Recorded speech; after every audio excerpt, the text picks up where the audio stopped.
BJP का जो मंशा है, फोड़ो और देश बेचो, इस मंशा को हमें हटाना है। इस मंशा से उनको दूर करना है तो अधिकार से भगाना होगा। बीजेपी भगाओ, देश बचाओ, बीजेपी भगाओ, एकता बचाओ। शिवलिंग पूजा के नाम पे दंगे फसाद के लिए लोगों को उचकाना, ये बीजेपी का एजेंडा है, आरएसएस बीजेपी का एजेंडा है। उसी के लिए उन्होंने श्री राम सेना बनाई है, बजरंग दल बनाई है, आरएसएस जैसे संगठन बनाए हैं। इनका दूसरा कोई काम नहीं है समाज में फूट डालना, जो नहीं है वो मुद्दे उठा के झगड़े पैदा करना। ये संगठनों का यही काम है।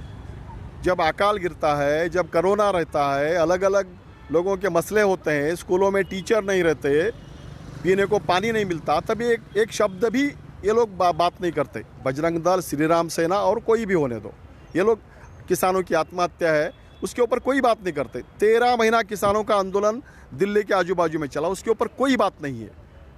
बीजेपी का ये शस्त्र है हिंदू मुस्लिम अलग करना, उसके साथ में दलित हिंदू अलग करना, ये एक शस्त्र है।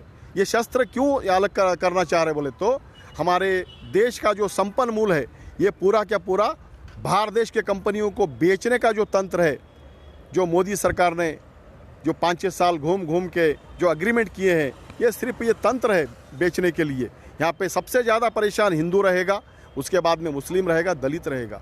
लेकिन इनके कारोबार से ना तो हिंदू खुश है ना तो मुस्लिम खुश है।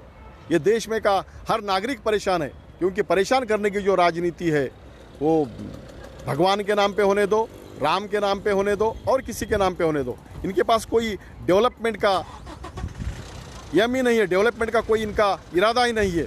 ऐसे परिस्थिति में ये देश को गुमराह कर रहे हैं। यही समझ के आज पंजाब हो, हरियाणा हो, गोवा हो या तो आपका उत्तराखंड हो, यूपी हो, यहाँ पे सरकार बदलने जा रही है।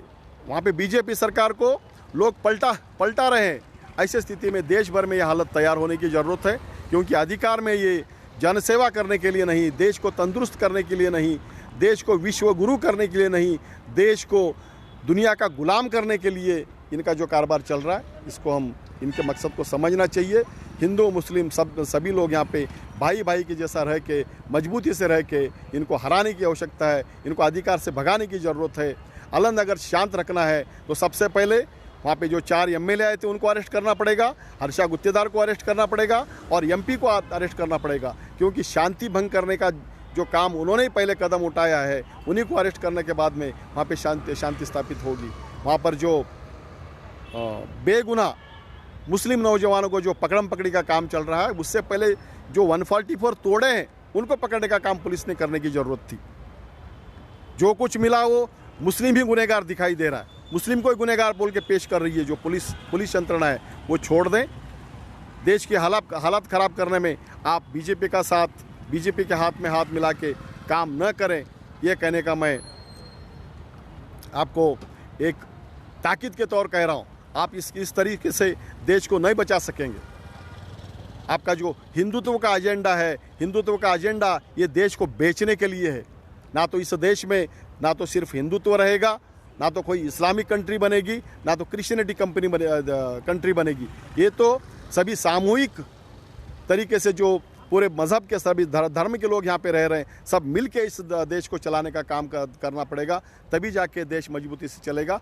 बीजेपी का जो मंशा है, फोड़ो और देश बेचो, इस मंशा को हमें हटाना है। इस मंशा से उनको दूर करना है तो अधिकार से भगाना होगा।